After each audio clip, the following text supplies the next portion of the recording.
여러분 지금 일요일 오후 7시 18분을 지금 가리키고 있습니다. 사회 변화론 설파를 지금 할 시간인데요. 안창호, 윤치호 등의 감화를 받은 그는 안창호를 찾아 가르침을 청했고 이후 그를 도와 흥사단의 국내 조직과 1922년 수양동우회의 모태인 수양동맹회 등을 결성하였다. 그는 수양동맹회를 흥사단의 이념을 실천하기 위한 조직이자 국내외 흥사단의 연락기관 겸 흥사단 국내 조직의 측면 지원단체로 운영하였다. 이광수는 흥사단의 국내 조직으로 1922년 수양동맹회를 결성했는데 그 전문에서 정치에 관여하지 않는 것이 주의라고 발표했다. 1923년과 1924년 그는 계몽 활동과 강연을 통해 여자들도 남자와 똑같은 인간이며 기존의 조선사회는 이러한 여자들의 권리와 권익을 심하게 무시하거나 착취해 왔다고 주장했다.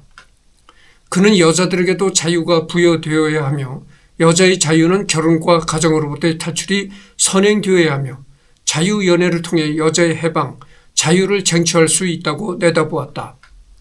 이광수는 또 조선의 자녀는 오직 부모를 위한 꼭두각시 인형이라며 비판했다. 이광수는 조선의 자녀는 오로지 부모를 위해서만 살았고 또 부모를 위해 일했고 죽는 부모 중심의 삶을 강요받았다. 한 번도 한 인간으로서의 행복, 개인적 행복을 위한 교육의 자유와 혼인의 자유까지 부모에게 박탈당하는 것을 미덕으로 여긴다며 지적했다. 그러자 유림들은 신체 발부는 수지 부모인데 부모가 하라는 것은 무엇이든지 하는 것이 옳다며 이광수를 공격했다. 도리어 이광수가 유년기에 고아가 된 것을 지적하며 호로 자식의 궤변이라고 비방했다. 그러니까 이광수의 말은 자식은 부모의 말을 무조건 들어야 한다. 이것이 아닙니다. 그러니까 우리가 유교적인 전통적인 가치로 볼 때는 자식은 무조건 부모에게 복종해야 되는 것이 미덕이다 이렇게 생각했단 말이죠. 그런데 이광수는 그게 아니죠. 자식이라도 무조건 부모에 복종해서는 안 된다. 자식은 자식으로서의 인생이 있는 거고 걸어가야 할 또 다른 길이 있는 것이다. 그런데 자식이 부모의 한 부속물처럼 무조건 부모의 말만 들어야 한다는 건 있을 수가 없다. 이렇게 나오니까 이런 식으로 나오니까 이제 전통적인 그런 유교 사상을 지닌 유림들한테 굉장히 이제 거부감을 일으키는 겁니다. 그래가지고 유림들이 이광수를 호로 자식의 궤변이라고까지 이제 욕지글을 퍼붓는 겁니다. 이 호로 자식이라는 건 말이죠. 호로 자식이라는 건 이 참 욕 중에 아주 가장 센 욕인데 그렇게 서슴없이 욕지글을 유림들이 이광수를 통해서 이제 퍼붓단 말이죠. 근데 여기 보면 이광수가 주장하는 내용들이 다 옳은 얘기입니다. 지금 와서 이렇게 생각해 보세요. 지금 현대 사회에 우리가 이렇게 생각해 보면 이광수의 주장한 얘기들이 다 옳은 얘기들입니다. 옳은 얘기들이었지만은 너무 시대를 앞서갔죠. 너무 시대를 앞서가니까 이런 욕을 얻어먹었던 것입니다. 그래가지고 내가 전번 시간에도 이 얘기를 했지만 동아일보 기자가 됐으면은 평범하게 기자 생활에만 충실했으면 그렇게 동아일보에서도 쫓겨날 일이 없었고 그랬겠죠. 그러나 평범한 기자로서만 전념했다면은 기자로서는 충실했겠지만 그러나 오늘날 이광수가 훌륭한 유명인은 못했을 것입니다. 이렇게 시대를 앞서가는 욕을 먹더라도 이렇게 시대를 앞서가는 그런 주장을 하고 논리를 폈기 때문에 직장에서도 쫓겨나고 이런 불운한 일을 겪었지만은 그래도 오늘날 이광수라는 인물이 이렇게 유명하게 된 거죠. 그 시대를 너무 앞서간 겁니다. 또한 그는 1920년대 경성부에 확산된 전화기를 보고 멀지 않은 미래에 전화기 역시 전국 각지로 확산될 것이며 쉽게 소지하고 다닐 수 있는 전화기도 등장하리라 보았다. 그는 라디오가 보급된 뒤 텔레비전 역시 널리 보급될 것이고 미래에는 일방적으로 시청하는 라디오나 텔레비전이 아니라 기계를 매개로 하여 직접 대화가 가능한 시대도 올 것이라 예상하였다. 그때 이게 일제시대 때거든요. 이광수가 이렇게 얘기할 때는 일제시대 때인데 일제시대 때 아마 우리나라도 뭐 경성방송인가 그게 뭐 경성방송 텔레비전이 있었던 걸로 내가 알고 있거든요. 일제 말기에. 그게 뭐 하루에 한두 시간 뭐 텔레비전 방송하는 걸로 내가 흑백으로 하루에 한두 시간만 방송하는 걸로 알고 있었습니다. 그 경성 TV가 개국이 되기 전에 미국에는 뭐 텔레비전이 물론 있었겠죠. 그러니까 이광수가 이렇게 텔레비전에 관해서도 얘기한 걸로 보이는데 미래에는 이 전화기 텔레비전이 이렇게 휴대하고 다니면서 본다는 겁니다. 휴대하고 다니면서 시청한다는 거 이광수가 얘기한 거예요. 그게 다 맞았잖아요. 여러분들 지금 스마트폰을 휴대하고 다니면서 전화도 하고 상대방과 얘기도 나누고 심지어는 영상통화까지 하잖아요. 그리고 스마트폰을 가지고 다니면서 휴대하고 가지고 다니면서 뭐 방송도 보고 유튜브도 보고 한단 말이죠. 그러니까 이광수의 말이 이게 다 맞아버린 겁니다. 1924년 초부터 문학잡지 발간을 계획한 그는 여러 부호들을 찾아 다니다가 방인군과 경주 지부자집 등의 지원으로 조선문단이 창립 발견이 되어 창립을 주재했으며 주요 필진으로 활동하였다. 그러나 여성에게 교육 기회를 부여하자 자녀는 부모의 놀이개가 아니라는 그의 주장에 당시 사람들은 반감을 품었고 후원자를 얻기 어려웠다. 재생 연재를 끝낸 1925년 초 다시 동아일보에 춘향전을 연재하였다 이렇게 나옵니다. 그래서 뭐 계속 드는 얘기입니다만은 그 이광수가 너무 시대를 앞서갔어요. 다 옳은 얘기입니다. 다 옳은 얘기인데 너무 그 시대를 앞서가는 얘기라니까 그 일반 사람들이 그거를 이해하기 어려웠던 것이죠. 이해하고 또 그런 말을 수용하기 어렵다. 받아들이기 어려웠다. 그죠. 계몽론에 대한 비판. 이광수는 문학을 통해 사회를 계몽 변화, 개조하려고 했다.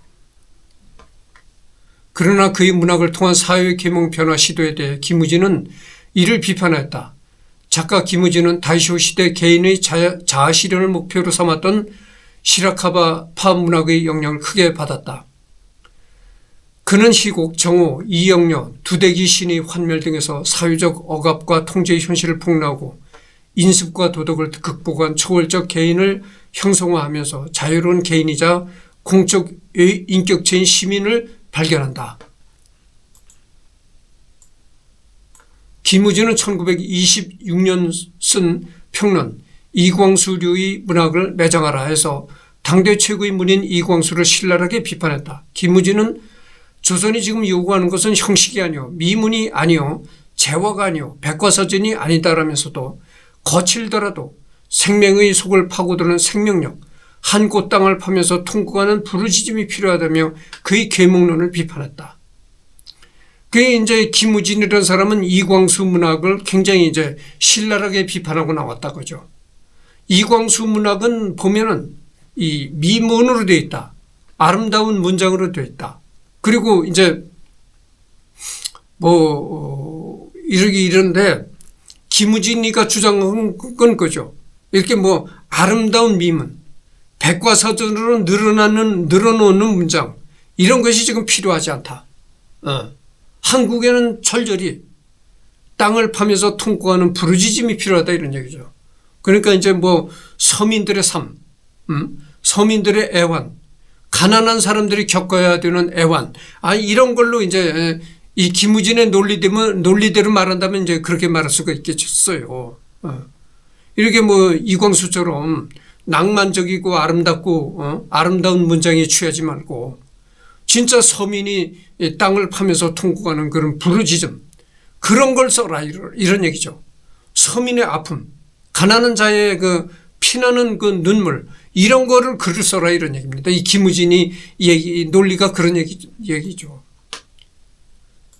수양 동우회 사건, 흥사단 신간의 수양 동우회 및 수양 동우회 사건 목록을 참고하십시오. 동우 구락부를 운영하면서 그는 미국에 있던 안창호 흥사단 대한인 국민회 등과 연락하고 국민회 회보를 입수하여 확산시켰다. 또한 동우 구락부 회원의 자격에 여자도 가입할 수 있음을 천명하고 남자 회원과 여자 회원 간의 차별을 두지 아니하며 남녀 모두 같은 한 사람의 회원이자 동시로 대우해야 함을 역설했다. 이 이광수는 그 안창호의 굉장히 그러니까 안창호를 굉장히 추종했던 추종자죠. 추종자. 그러면서 이 남녀 차별을 하지 말라 이런 걸 계속 주장했는데 뭐 거듭 얘기하지만 당시로서는 이게 남녀 차별을 하지 말라 뭐 이런 얘기가 이런 논리가 그 당시 사회에 받아들여지기가 어려운 논리죠. 1925년 다시 동아일보의 편집국장으로 복귀했다. 1925년 7월 대구의 언론인 김승묵이 잡지 여명을 창간하자 여명지 동인으로 참여하였다. 그러나 여명지는 1927년 1월에 폐간되었다. 한편 동아일보는 춘향전의 개작을 신춘문예의 공모작으로 걸었는데 당선작이 없자 이광수의 일설 춘향전을 1925년 9월 30일부터 1926년 1월 3일까지 동아일보에 연재됐다. 수십 편의 춘향전 개작 공모작 중에서 뚜렷한 작품이 없자 동아일보는 다음해 9월 24일 당선작이 없어 춘원 이광수에게 집필을 의뢰했음을 사고로 밝혔다.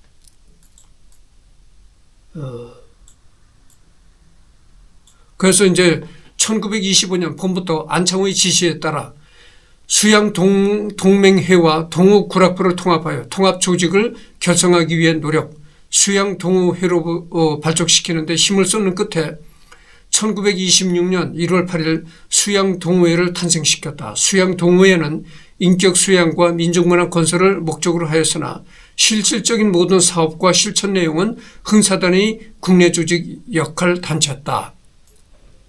그러니까 뭐 흥사단을 발족 및 발전시키고 흥사단에 관한 일에 이렇게 이광수가 열의를 쏟았으니까 이광수는 정말 안창호를 추종하는 그런 참 아주 추종자였죠. 강력한 추종자였다 이런 얘기입니다. 현재 이제 수양 동맹회를 동우구락부와 합하여 동우회로 확대 개편한 직후인 2월에는 수양 동우회의 기관지 동광을 창간하여 주요안과 함께 잡지를 취재했다.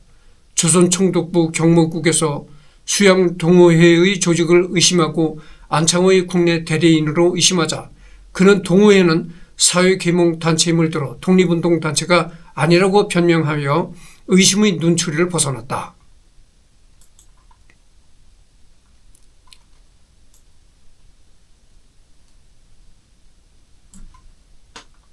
1926년 3월 경성제국대학 법문학부에 입학하였다. 와세대대학 철학과에서 수학하고 중퇴한 학력을 인정받아 무시험 전형으로 입학했다. 이때 재학번호가 1번으로 경성제국대학 제1호 학생인 셈이다. 또 이광수의 또 유명한 점이 이거죠. 경성제국대학에 제일 먼저 첫 번째 가는 학생이었다 그겁니다. 여러모로 참 이광수는 여러모로 유명했네요. 1927년 작품 마이태제를 발표하고 이어 1928년 단종회사를 발표했다. 1929년에 YMCA 근처에 생긴 멕시코 다방은 이광수와 복혜숙이 자주 다니던 곳이었다. 멕시코 다방. YMCA 근처에 생긴 멕시코 다방에 이제 이광수와 복혜숙. 여러분들 이 복혜숙이라는 여자를 알 겁니다. 복혜숙이가 우리나라의 참 원로 연극인이었었는지 하여튼 이렇게 무대 위에서 연기를 하는 그런 여자로 내가 알고 있거든요. 복회숙이 자주 다니던 곳이었다. 이후 해방 때까지 그는 멕시코 다방의 단골 손님이었다. 그는 다방에서 혹은 산사에서 문학적 영감을 얻곤 했다. 그러니까 옛날에 이건 뭐 이공수뿐만이 아니고 옛날에 그 좀 한다는 그 소설가, 작가, 시인, 뭐 화가 이런 그 예술가들이라고 하는 사람들, 그런 사람들은 예전서부터 이 커피 뭐 이런 걸 즐겼습니다. 이 커피, 차 이런 걸 마시면서 이제 상대방과 얘기도 하고 이런 걸 굉장히 즐겼단 말이죠.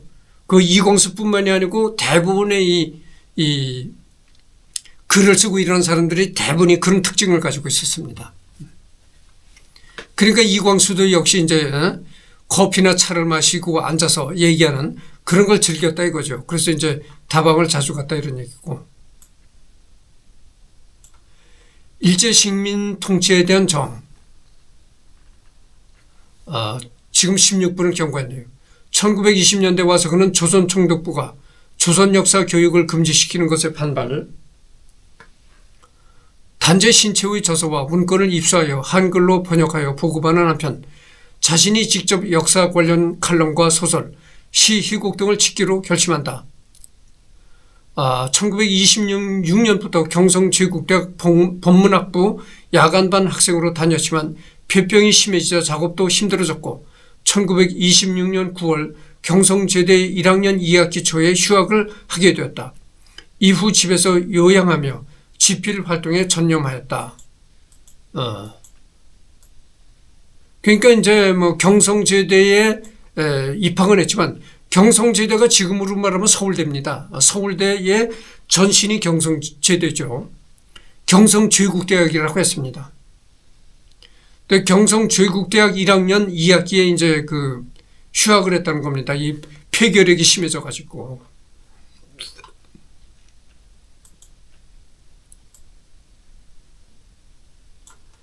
1926년 11월 동아일보 편집국장에 취임했다. 1928년 장편소설 마이태자를 발간했다. 바로 단종회사를 지었는데 이듬해 1929년 단종회사는 대중의 인기를 크게 얻었다.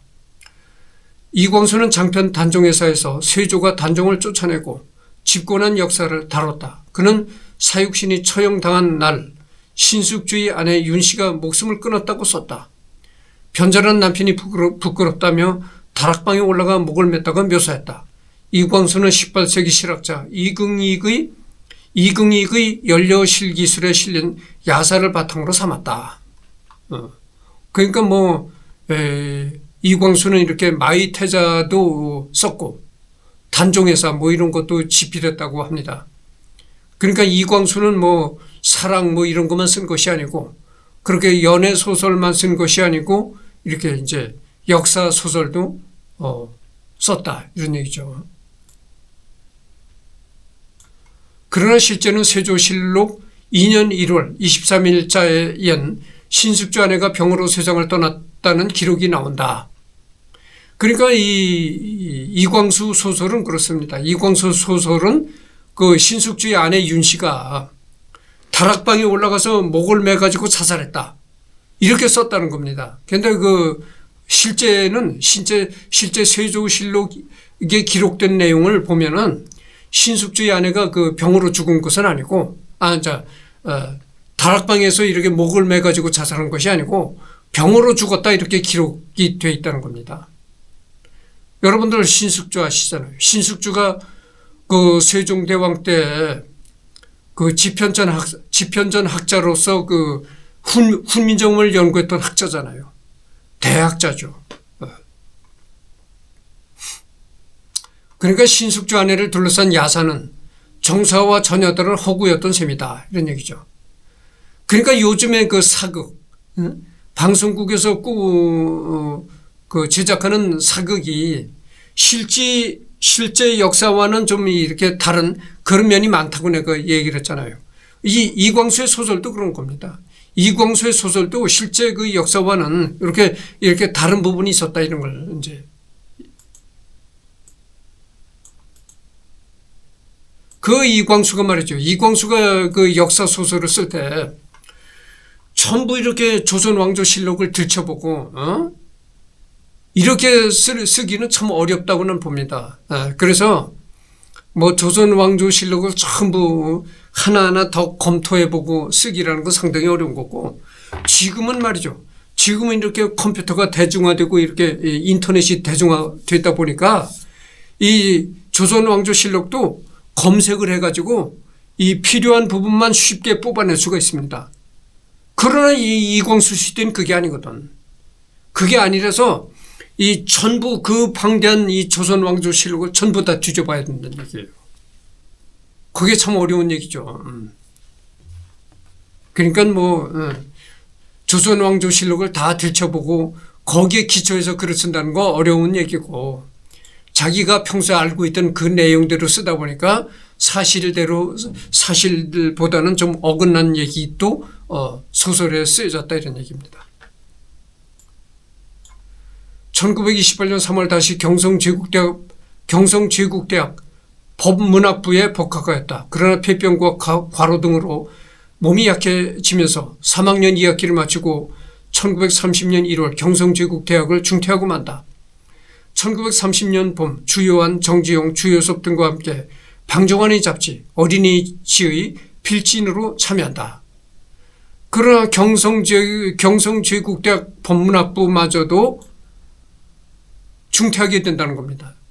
중도에서 하차하게 된다는 것이죠. 참 이광수는 이렇게 그 학문의 길과는 이렇게 좀 이렇게 불운했다. 그러니까 뭐 이 와세대 대학에서는 이 학비를 자기를 도와주던 사람이 도움을 끊는 바람에 학비를 못 내서 와세대 대학을 중퇴했고, 또 경성제국대학을 다니다가 이제 폐병이 심해져 가지고 그것도 또 이제 중퇴를 했다고 하죠. 그러니까 뭐 이렇게 하여튼 학문과는 참 이렇게 좀 학문 운이 없다 이렇게 말할 수가 있죠. 1930년 독립운동가들의 가족들의 생활상을 묘사한 소설 혁명가의 아내를 발표했다. 1931년 6월 26일부터 조선일보에 소설 이순신이 연재를 시작했다. 독립운동가들의 생활상을 묘사하는 한편 이순신의 일대기를 발표하여 항일 의식을 고취시켰다. 조선총독부는 그의 작품을 검열하고 그의 집 주변을 내사하기 시작한다. 1932년 동아일보에 소설 흑을 연재했다. 내가 그 이광수의 흑도 내가 그 이광수의 사랑을 읽어봤었다고 했었잖아요. 이 이광수의 흑도 내가 읽어봤습니다. 읽어봤는데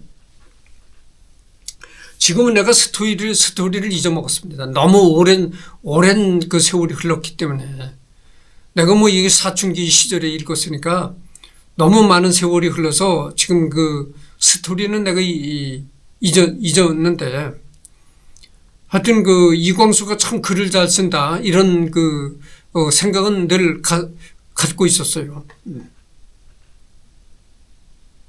근데 나하고 같이 내가 그 얘기는 하지 않겠습니다. 지금 시간이 또 23분을 경과했네요. 이 얘기를 잠깐 해야 되겠습니다. 내가 언젠가 이런 얘기를 했습니다. 내가 그 강원도에서 그 중학교 과정에 대안학교를 다녔다. 그때는 이제 고등공민학교라고 했는데 지금은 고등공민학교라고 하면 몰라요. 모르고 대안학교라고 해야 압니다.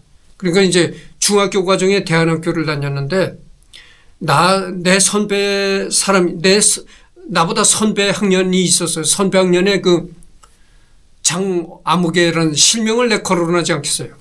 장아무개라는 사람이 있었는데 그 사람이 중학교 과정에 대안학교 내 선배였었습니다. 그래도 아주 공부를 잘했죠. 그 중학교 과정에 대안학교를 3년 동안 1등으로 다녔거든요. 1등으로 졸업하고 또 서울에 가서 이제 고등학교를 다니고서 이제 서울대 진학을 한 겁니다. 그때 당시 내가 예전에 내 유튜브를 본 사람은 다 알 겁니다. 그때 당시 이제 군인들이 이제 민간인처럼 이렇게 사복을 입고 나와서 가르쳤거든, 학생들을.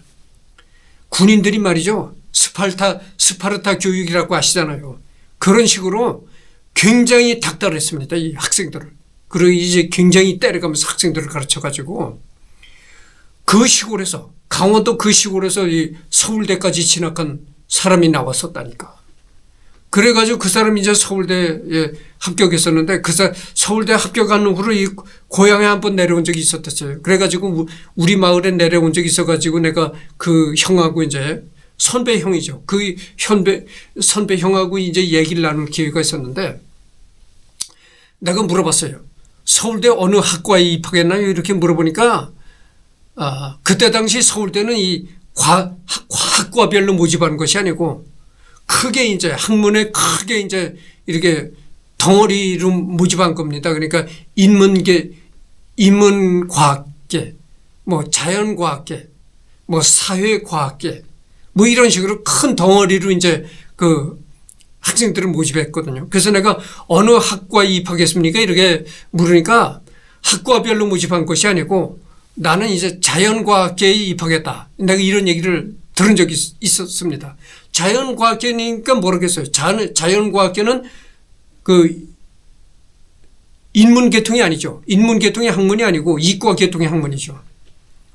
그래서 서울대 자연과학계에 합격을 했다. 그래서 이제 뭐 2학년인지 3학년인지 올라가서 2학년에 올라가서 학과를 선택한다 이러더라고. 내가 그런 말까지 들었어요.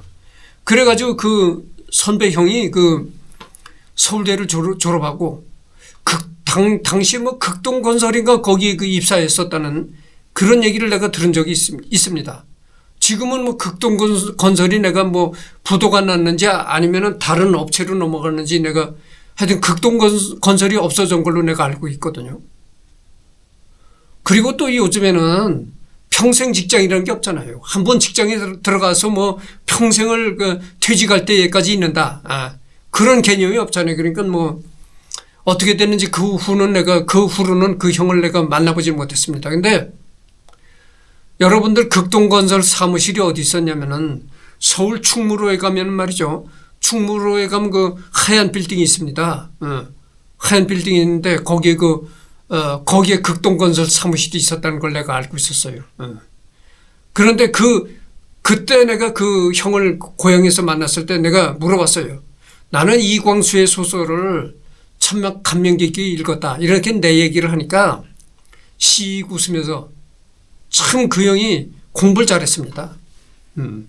그러니까 그 우리 시골 마을에 아주 그 천재라고 일컬어지는 사람이야. 여러분 그 시골에 이름 없는 그 대안학교에서 서울대까지 지나간다는 건 참 어떻게 보면 기적적인 일이거든. 근데 그 형이 그걸 기적적인 일을 해낸 사람이에요. 그 형한테 내가 얘기를 했어요. 이광수 소설을 읽었는데 이광수 소설이 참 내가 감명 깊게 읽었다. 그러니까 씩 웃으면서 그 형이 어떤 스타일이냐면은 평소에 말이 없어요. 아주 말수가 적고 씩 웃으면서 어떤 때 아주 결정적인 한마디를 던지는 게 결정적이다. 평소에는 말이 없는데 평소에는 말이 없는데 어쩌다가 한마디 툭 던지는 게 아주 그 급소를 찌르는 그런 결정적인 그 말을 한다. 이런 특징을 가진 사람이야. 그게 내가 이광수 소설이 참 그 좋더라. 감명 깊게 읽었다 이런 얘기를 하니까 씩 웃더니 이광수 소설은 난 조잡해. 이광수 소설을 읽어보면 이광수가 좀 글이 조잡해. 이렇게 얘기를 하더라고. 그래서 그 형은 이광수 소설을 이렇게 평가져라. 뭐 크게 그렇게 우수하게 보지를 않았다. 뭐 이런 얘기를 합니다. 하여튼 내가 그 재미있는 이광수에 관한 재미있는 또 일화를 여러분들한테 얘기를 했습니다. 소설 흑은 계몽운동가 이종준이 맞다를 모델로 한 실화소설이기도 했다. 그의 작품 흑 역시 청년들에게 영향을 주었다. 신문에 연재됐던 이광수 소설 흑의 주인공 허숭을 보면서 정주영은 한때 변호사의 꿈을 키웠다. 하지만 정주영은 2번 연속 변호사 시험에 낙방하고 결국 19살이 되던 해 서울로 상경한다. 이광수의 작품들이 당대 청년들에게 영향을 주는 것을 본 조선총독부 당국은 그의 작품 내용을 검열하기 시작하였다. 야, 이거 뭐 참 기막힌 얘기가 나오네요. 지금 녹화한 지가 30분이 경과했는데 이게 기막힌 얘기가 나옵니다. 이광수가 쓴 소설을 여러분들 현대그룹의 창업주 이 정주영이 아시잖아요. 현대그룹을 창업한 정주영이 이 사람이 그 이광수의 소설 흙을 아주 감명 깊게 또 읽었다는 겁니다. 그래가지고 이광수가 쓴 그 흙을 이 정주영 회장이 그 감명 깊게 읽고 내가 변호사가 되겠다 이런 꿈을 한때의 그런 꿈을 꿨다는 겁니다. 그 대단한 또 새로운 사실을 또 발견하게 됩니다. 그래서 여러분들 말이죠. 이 정주영이라고 하면 통천소학교를 나왔다고 뭐 무시간 어쩌고 정주영이를 비판하는 사람들은 그렇게 비판을 해요. 뭐 초등학교도 못 나온 어쩌고 비판하는데 절대 여러분 말이죠. 이 정주영을 초등학교뿐이 못 나왔다고 비판하면은 그 사람은 이 역사를 모르는 사람이에요. 절대 비판하면 안 됩니다. 우습게 보면 안 된다는 얘기예요. 이 정주영이 이 사람이 살았으면 어떻게 됩니까? 1915년에 정주영이가 태어났다고 했잖아요. 우리 아버지가 이제 돌아가셨거든. 우리 아버지가 돌아가셨는데 우리 아버지가 몇 년생이냐면은 1925년생이야, 우리 아버지가. 그러니까 정주영 회장은 우리 아버지보다 10살이 더 많은 사람이라고. 근데 우리 아버지가 지금 살았으면은 25년생이니까 여러분들 한번 계산을 해보셔. 95세인가 96세인가 97세인가 거의 이제 100세를 바라봤을 것입니다. 근데 우리 아버지보다 10살이 더 많으니까 정주영 회장은 지금 살았으면 100몇 살이야. 100몇 살. 100세가 넘은 사람이야. 여러분들 100세가 넘은 사람이 그때 당시 초등학교만 나왔어도요. 대단한 겁니다. 여러분들 내가 100년 이상 된 100년 전에 초등학교도 아무나 못 갔어요. 지금이나 초등학교라면 우습게 생각하지. 이 100년 전에는요. 초등학교도 아무나 못 갔다니까. 그저 그냥 시골에서 글을 배운다면 그냥 서당이나 조금 하늘천 따지나 조금 배우다 말았어. 다들 그렇게 생활했다고. 그리고 야학이라고 해서 그 농촌에도 그 낮에는 농사일하고 밤에 그 한글을 배우는 그런 게 있었어요. 그런 거나 했지. 학교라는 거는 가는 시대가 아니었어. 학교라는 건 아예 가는 그런 세상이 아니었다니까. 그런 세상에 정주영이가 통천소학교를 나왔는데 여러분 생각해 봐. 그러니까 지금의 입장에서 뭐 정주영이가 뭐 초등학교밖에 못 나왔다 어쩌다 무시가 어쩌다 얘기를 하지. 100년 전에는 그게 아니었다니까. 100년 전에는 이 통천소학교만 나와서도 대단한 겁니다. 여러분들 100년 전에는 군소재지에 초등학교를 졸업한 사람이 5명이 될까 말까 했던 시대예요. 내 말 알겠어요? 그런 시대입니다. 그런 시대에 초등학교, 그러니까 군소재지에 초등학교를 졸업한 사람이 5명이나 될까 말까 한 시대였다니까. 그러니까 생각해봐요. 정주영이라는 사람이 얼마나 대단한 사람이었는가를. 그러니까 내가 하는 얘기는 그거예요. 지금의 입장에서 그 지난 날을 생각하면 안 된다니까. 지금의 입장에서 그 역사를 얘기하면 안 되는 거예요. 정주영이란 인물은 벌써 이제 역사적 인물이야. 정주영이란 인물이 어렸을 때는 그랬다니까. 초등학교도 아무나 못 갔다니까. 그래요.